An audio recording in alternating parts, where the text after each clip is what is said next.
اپنے گھر کو بچا لے گا، مجھے کعبہ کا ذرا بھی فکر کرنے کی ضرورت نہیں ہے۔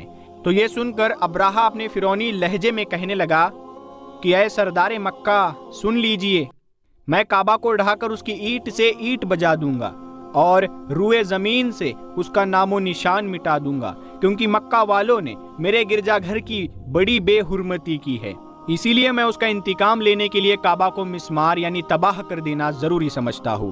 حضرت عبد المطلب نے فرمایا، پھر آپ جانے اور خدا جانے، میں آپ سے سفارش کرنے والا کون ہوں؟ اس گفتگو کے بعد ابراہہ نے تمام جانوروں کو واپس دینے کا حکم دے دیا اور عبد المطلب تمام اونٹوں اور بکریوں کو ساتھ لے کر اپنے گھر چلے آئے اور مکہ والوں سے فرمایا کہ تم لوگ اپنے اپنے مال مویشیوں کو لے کر مکہ سے باہر نکل جاؤ اور پہاڑوں کی چوٹیوں پر چڑھ کر وہی کہیں چھپ کر پناہ لو۔ پھر خود اپنے خاندان کے چند آدمیوں کو لے کر حضرت عبد المطلب خانہ کعبہ میں گئے اور دروازے کا حلقہ پکڑ کر انتہائی بے قراری سے رو رو کر دربار باری میں اس طرح دعا مانگنے لگے، اے اللہ، بے شک ہر شخص اپنے اپنے گھر کی حفاظت کرتا ہے، لہٰذا تو بھی اپنے گھر کی حفاظت فرما اور صلیب والوں اور صلیبیوں کے پجاریوں کے مقابلے میں اپنی اطاعت شعاروں کی مدد فرما۔ حضرت عبد المطلب نے یہ دعا مانگی اور اپنے خاندان والوں کو ساتھ لے کر پہاڑ کی چوٹی پر چڑھ گئے اور خدا کی قدرت کا جلوہ دیکھنے لگے۔ ابراہہ جب صبح کو کعبہ ڈھانے کے لیے اپنے لشکر جرار اور ہاتھیوں کو ساتھ لے کر آیا اور جیسے ہی ابراہہ اپنے ہاتھیوں کی قطار کے ساتھ آگے بڑھا اور مقام مخمس میں پہنچا تو خود اس کا ہاتھی جس کا نام محمود تھا ایک دم بیٹھ گیا۔ ابراہہ نے اس کو بہت مارا اور بار بار للکارا مگر ہاتھی نہیں اٹھا۔ اتنے میں قہر الہی ابابیلوں کی شکل میں نمودار ہوا اور ننھے ننھے پرندے جھنڈ کے جھنڈ جن کی چونچ اور پنجوں میں 3 کنکریاں تھی سمندر کی جانب سے حرم کعبہ کی طرف آنے لگے۔ ابابیل کے لشکر نے ابراہہ کی فوج پر اس قدر زور و شور سے سنگباری شروع کر دی کہ آنن فانن میں ابراہہ کے لشکر اور اس کے ہاتھیوں کے پر خچے اڑ گئے۔ ابابیل کی سنگباری خداوند قہار و جبار کے قہر و غضب کی ایسی مار تھی کہ جب کوئی کنکری کسی فیل یعنی ہاتھی سوار کے سر پر پڑتی تھی تو وہ اس آدمی کے بدن کو چھیدتی ہوئی ہاتھی کے بدن کے پار ہو جاتی تھی۔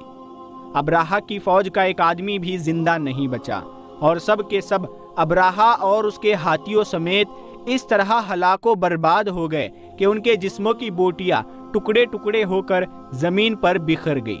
چنانچہ قرآن مجید کی سورہ فیل میں اللہ تعالیٰ نے اس واقعے کا ذکر کرتے ہوئے فرمایا، یعنی اے محبوب کیا آپ نے نہیں دیکھا کہ آپ کے رب نے ان ہاتھی والوں کا کیا حال کر ڈالا؟ کیا ان کے دعووں کو تباہی میں نہ ڈالا اور ان پر پرندوں کی ٹکڑیاں بھیجی تاکہ انہیں کنکر کے پتھروں سے مارے تو انہیں چبائے ہوئے بھوس جیسا بنا ڈالا۔ جب ابراہہ اور اس کے لشکریوں کا یہ انجام ہوا تو عبد المطلب پہاڑ سے نیچے اترے اور خدا کا شکر ادا کیا اور تمام اہل عرب ان کو ایک خدا رسیدہ بزرگ کی حیثیت سے قابل احترام سمجھنے لگے۔ تو دوستو، اب آپ کو اس واقعے کے بارے میں بتاتے ہیں جو قیامت کے نزدیک پیش آئے گا، جس کے بارے میں حضرت محمد مصطفیٰ صلی اللہ تعالیٰ علیہ وسلم نے فرمایا تھا۔ اللہ پاک کا آپ صلی اللہ تعالیٰ علیہ وسلم پر خاص کرم یہ ہے کہ آپ صلی اللہ تعالیٰ علیہ وسلم کو اللہ پاک نے تمام علوم عطا فرمائے جن کا تصور ہمارا انسانی ذہن کبھی نہیں کر سکتا۔ جو بات ہمارے نبی صلی اللہ تعالیٰ علیہ وسلم نے فرما دی وہ پوری ہو کر رہے گی۔ اللہ پاک ارشاد فرماتا ہے، اور وہ یعنی نبی کوئی بات اپنی خواہش سے نہیں کرتے، وہ وہی کہتے ہیں جس کی انہیں وحی کی جاتی ہے۔ اللہ کے علم کے سمندر کے مقابلے میں نبی اکرم صلی اللہ تعالیٰ علیہ وسلم کا علم ایک ستارہ ہے۔ آپ صلی اللہ تعالیٰ علیہ وسلم کا یہ قطرہ تمام مخلوق کے لیے ایک سمندر کے برابر ہے۔ یہ بات سچ ہے کہ ہم آپ صلی اللہ تعالیٰ علیہ وسلم کے علم کے بارے میں اندازہ نہیں لگا سکتے۔ اللہ کی ذات تو بہت ہی وسیع ہے، ہم اس کا اندازہ کس طرح لگائیں گے؟ آپ صلی اللہ تعالیٰ علیہ وسلم نے اپنے سے پہلے گزرے ہوئے انبیاء کرام اور ان کی امتوں کے ساتھ ساتھ آنے والے وقتوں کے بارے میں بھی فرمایا۔ محدثین اور مفسرین کا کہنا ہے کہ جب قیامت قریب آنے والی ہوگی تو خانہ کعبہ کو گرائے جانے کا واقعہ پیش آئے گا۔ جن لوگوں کو اس کے بارے میں علم نہیں ہے ان کو اس بارے میں حدیث مبارکہ کی روشنی میں بتاتے ہیں۔ خانہ کعبہ اللہ پاک کی نشانیوں میں سے ایک عظیم الشان نشانی ہے۔ جب تک کعبہ قائم ہے اس وقت تک دنیا بھی قائم اور دائم رہے گی۔ جب خانہ کعبہ کو گرا دیا جائے گا تب قیامت رونما ہوگی۔ جب قیامت قریب آئے گی تو ایک بدبخت حبشی خانہ کعبہ کو گرا دے گا، پھر قیامت آئے گی۔